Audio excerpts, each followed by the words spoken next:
أعوذ بالله من الشيطان الرجيم. بسم الله الرحمن الرحيم. الحمد لله الذي أنزل على عبده الكتاب ولم يجعل له عوجا قيما لينذر بأسا شديدا من لدنه ويبشر المؤمنين الذين يعملون الصالحات أن لهم أجرا حسنا ماكثين فيه أبدا وينذر الذين قالوا اتخذ الله ولدا ما لهم به من علم ولا لآبائهم كبرت كلمة تخرج من أفواههم إن يقولون إلا كذبا فلعلك باخع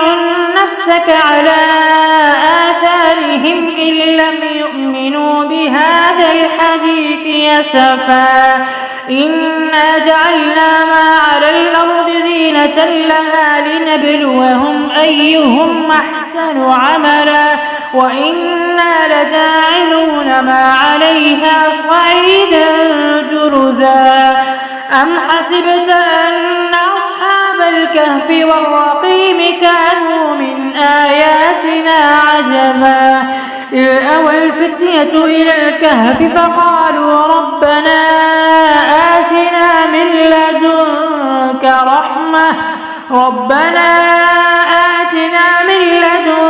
رحمة وهيئ لنا من أمرنا رشدا فضربنا على آذانهم في الكهف سنين عددا ثم بعثناهم لنعلم أي الحزبين أحصى لما لبثوا أمدا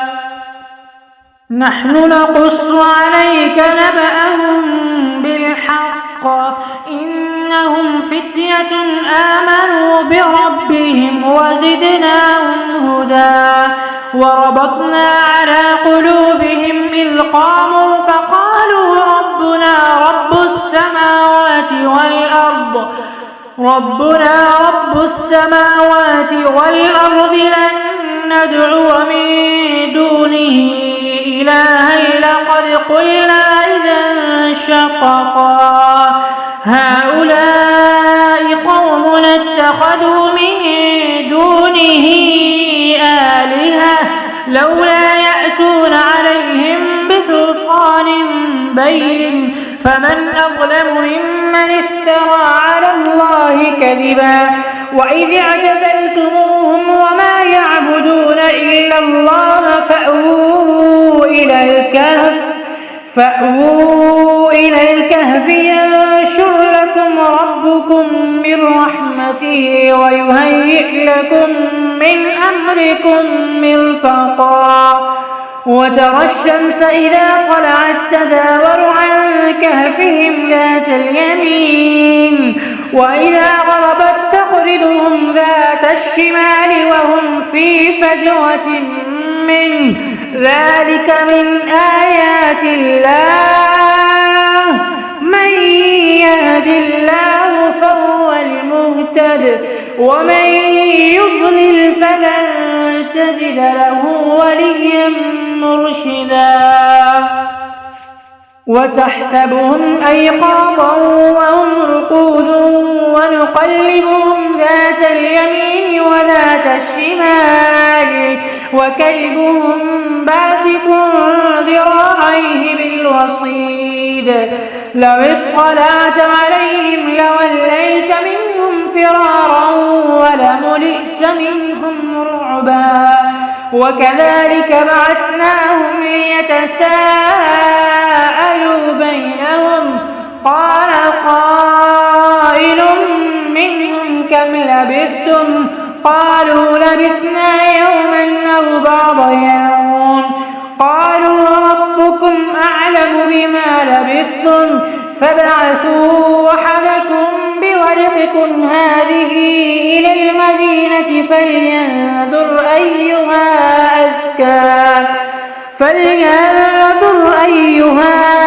أزكى طعاما فليأتكم برزق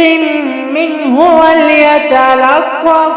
ولا يشعرن بكم أحدا إنهم إن يظهروا عليكم يرجموكم أو يعيدوكم في ملتهم ولن تفلحوا إذا أبدا وكذلك أعثرنا عليهم ليعلموا أن وعد الله حق وأن الساعة لا ريب فيها إذ يتنازعون بينهم أمرهم فقالوا ابنوا عليهم بنيانا ربهم أعلم بهم قال الذين غلبوا على أمرهم لنتخذن عليهم مسجدا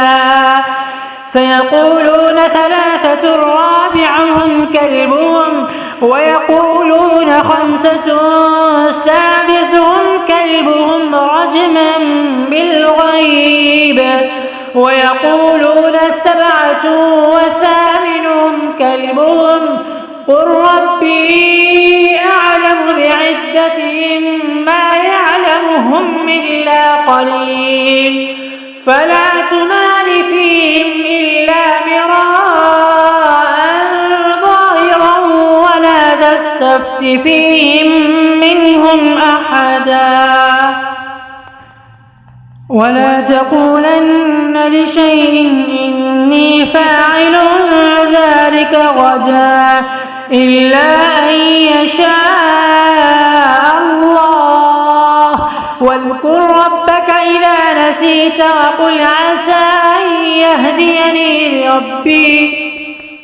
وقل عسى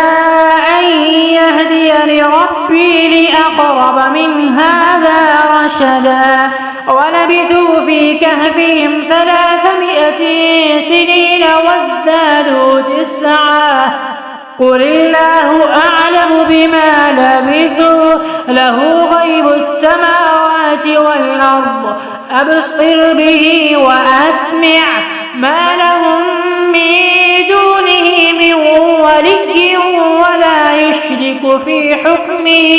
أحدا واتل ما أوحي إليك من كتاب ربك لا مبدل لكلماته ولن تجد من دونه ملتحدا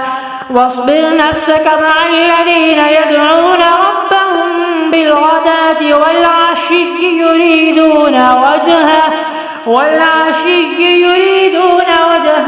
ولا تعد عيناك عنهم تريد زينة الحياة الدنيا ولا تطع من أغفلنا قلبه عن ذكرنا واتبع هواه وكان أمره فرطا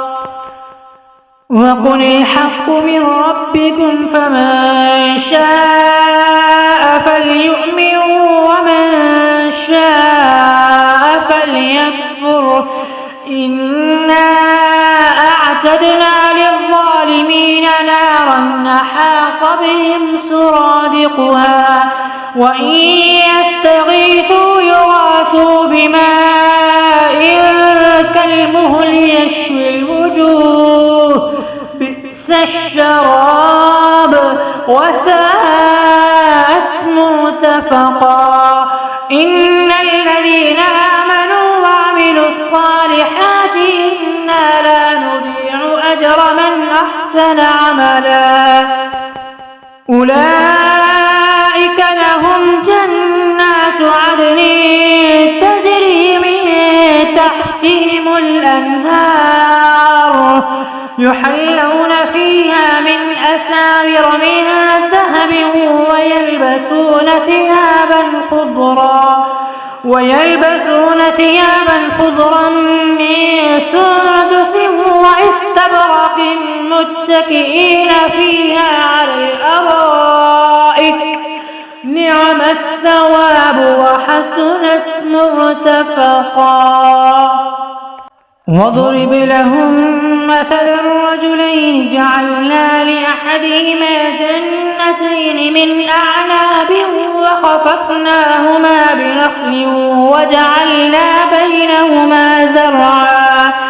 كلتا الجنتين آتت أكلها ولم تظلم منه شيئا وفجرنا خلالهما نهرا وكان له ثمر فقال لصاحبه وهو يحاوره أنا أكثر منك مالا وأعز نفرا ودخل جنته وهو ظالم لنفسه قال ما أظن أن تبيد هذه أبدا وما أظن الساعة قائمة ولئن رددت إلى ربي لأجدن خيرا منها منقلبا. قال له صاحبه وهو يحاوره وكفرت بالذي خلقك من تراب ثم من نطفة ثم سواك رجلا لكن هو الله ربي ولا أشرك بربي أحدا. ولولا إذ دخلت جنتك قلت ما شاء الله لا قوة إلا بالله إن ترني أنا أقل منك مالا وولدا فعسى ربي أن يؤتيني خيرا من جنتك ويرسل عليها حسبانا من السماء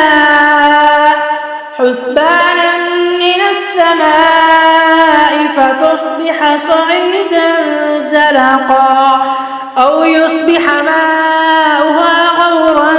فلن تستطيع له طلبا. وأحيط بثمره فأصبح يقلب كفيه على ما أنفق فيها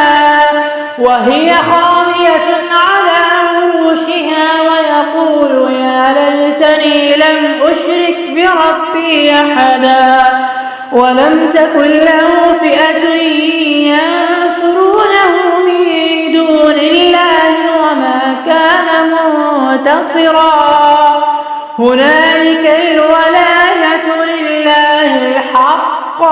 هو خير ثوابا وخير عقبا. واضرب لهم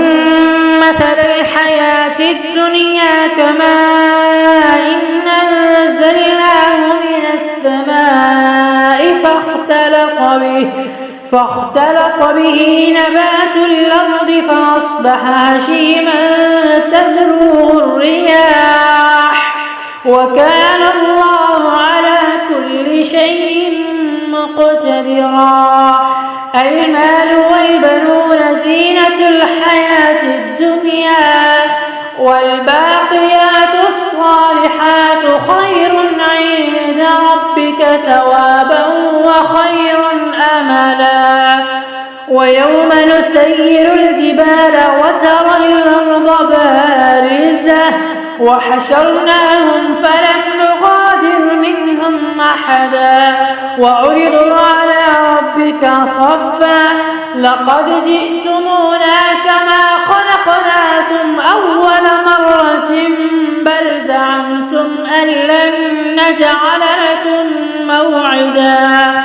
ووضع الكتاب فترى المجرمين مشفقين مما فيه ويقولون يا ويلتنا ما لهذا الكتاب لا يغادر صغيرة ولا كبيرة إلا أحصاها ووجدوا ما عملوا حاضرا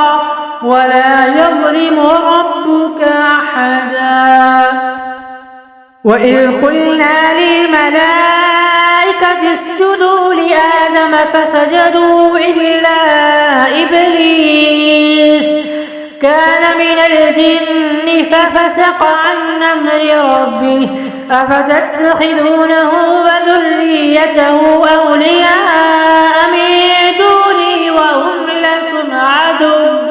بئس للظالمين بدلا ما أشهدتهم خلق السماوات والأرض ولا خلق أنفسهم وما كنت متخذ المضلين عضدا ويوم يقول نادوا شركائي الذين زعمتم فدعوهم فلم يستجيبوا لهم وجعلنا بينهم موبقا ورأى المجرمون النار فظنوا أنهم مواقعوها ولم يجدوا عنها مصرفا ولقد صرفنا في هذا القرآن للناس من كل مثل وكان الإنسان أكثر شيء جدلا وما منع الناس أن يؤمنوا إذ جاءهم الهدى ويستغفروا ربهم إلا أن تأتيهم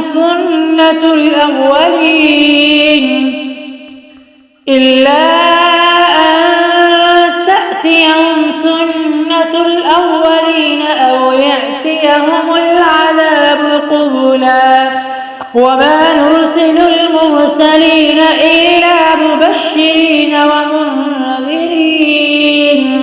ويجادل الذين كفروا بالباطل ليدحضوا به الحق واتخذوا آياتي وما أنذروا هزوا ومن أظلم ممن ذكر بآيات ربه فأعرض عنها ونسي ما قدمت يداه إنا جعلنا على قلوبهم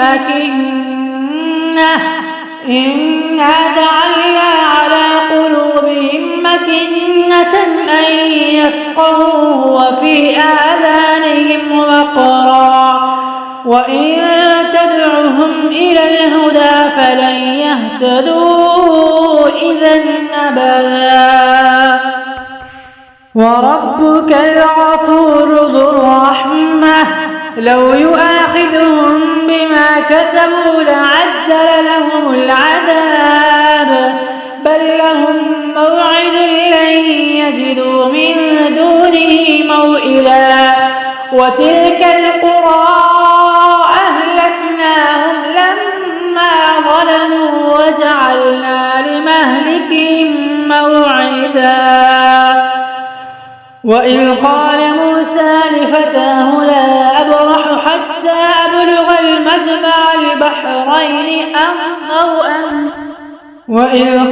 موسى لفتاه لا أبرح حتى أبلغ المجمع البحرين أو أمضي حقبا فلما بلغا مجمع بينهما نسيا حوتهما فاتخذ سبيله في البحر سربا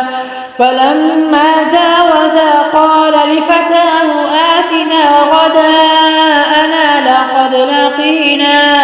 لقد لقينا من سفرنا هذا نصبا قال أرأيت إذ أوينا إلى الصخرة فإني نسيت الحوت وما أنسانيه إلا الشيطان أن أذكره واتخذ سبيله في البحر عجبا قال ذلك ما كنا نبغي فارتدا على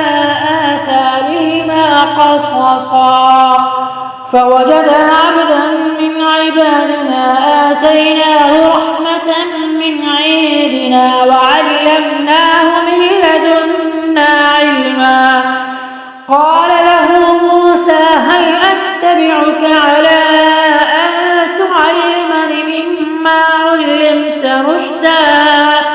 قال إنك لن تستطيع معي صبرا وكيف تصبر على ما لم تحط به خبرا قال ستجدني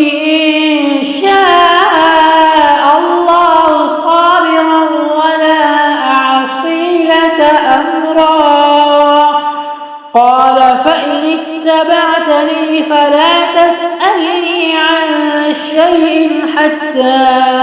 أحدث لك منه ذكرا فانطلقا حتى إذا ركبا في السفينة خرقها قال أخرقتها لتغرق أهلها لقد جئت شيئا نمرا قال ألم قل إنك لن تستطيع معي صبرا قال لا تؤاخذني بما نسيت ولا ترهقني من أمري عسرا فانطلقا حتى إذا لقيا غلاما فقتله قال أقتلت نفسا زكية بغير نفس لقد جئت شيئا نكرا قال ألم قل لك إنك لن تستطيع معي صبرا قال إن سألتك عن شيء بعدها فلا تصاحبني قد بلغت من لدني عذرا فانطلقا حتى إذا أتيا أهل قرية استطعما أهلها فأبوا أن يضيفوهما فوجدا فيها جدارا يريد أن ينقض فأقامه قال لو شئت لاتخذت عليه أجرا قال هذا فراق بيني وبينك سأنبئك بتأويل ما لم تستطع عليه صبرا أما السفينة فكانت لمساكين يعملون في البحر فأردت أن أعيبها وكان وراءهم ملك يأخذ كل سفينة غصبا وأما الغلام فكان أبواه مؤمنين فخشينا أن يرهقهما طغيانا وكفرا فأردنا أن يبدلهما ربهما خيرا منه زكاة وأقرب رحما وأما الجدار فكان لغلامين يتيمين في المدينة وكان تحته كنز لهما وكان أبوهما صالحا فأراد ربك أن يبلغا أشدهما ويستخرجا كنزهما رحمة من ربك وما فعلته عن أمري ذلك تأويل ما لم تستطع عليه صبرا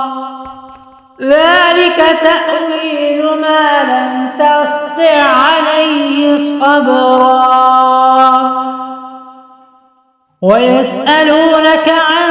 ذي القرنين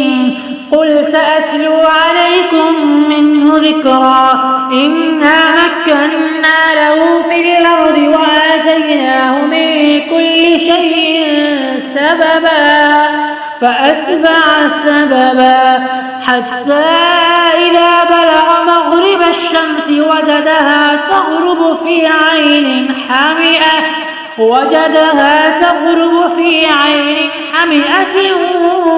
ووجد عندها قوما قلنا يا ذا القرنين إما أن تعذب وإما أن تتخذ فيهم حسنا قال أما من ظلم فسوف نعذبه ثم يرد إلى ربه فيعذبه عذابا نكرا. وأما من آمن وعمل صالحا فله جزاء الحسنى وسنقول له من أمرنا يسرا. ثم أتبع سببا حتى إذا بلغ مطلع الشمس وجدها تطلع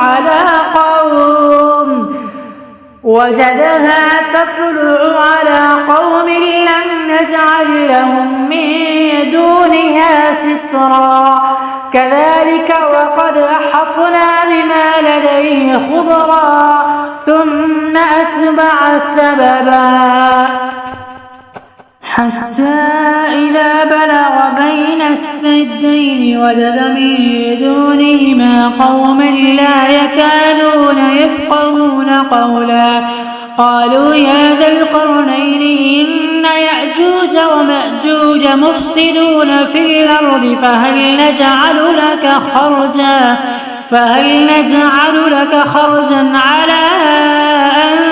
تجعل بيننا وبينهم سدا. قال ما مكني فيه ربي خير فأعينوني بقوة أجعل بينكم وبينهم رجما. آتوني زبر الحديد حتى إذا ساوى بين الصدفين قال انفخوا حتى إذا جعله نارا قال آتوني أفرغ عليه قطرا. فما استطاعوا أن يظهروه وما استطاعوا له نقبا. قال هذا رحمة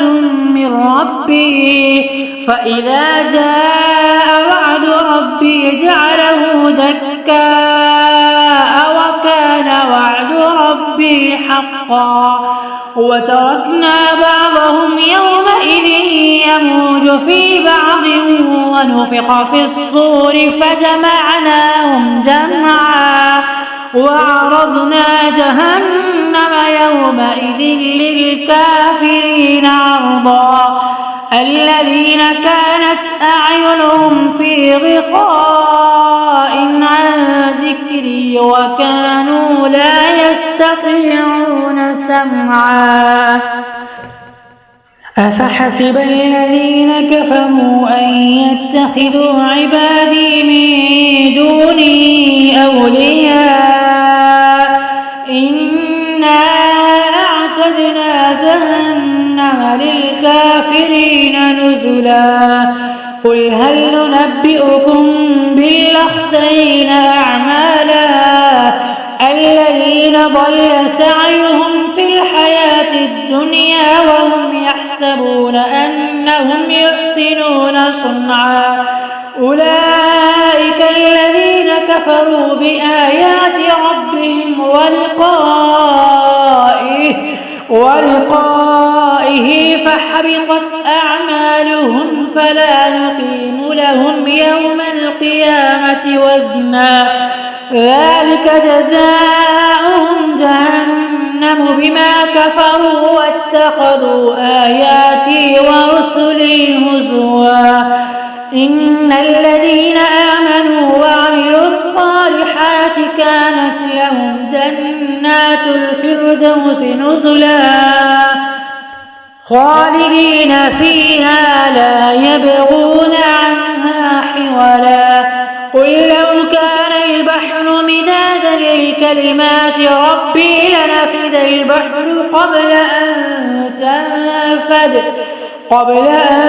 تنفد كلمات ربي ولو جئنا بمثله مددا. قل إنما أنا بشر مثلكم يوحى إلي أنما إلهكم إله واحد فمن كان يرجو لقاء ربه فليعمل عملا صالحا ولا يشرك بعبادة ربه أحدا.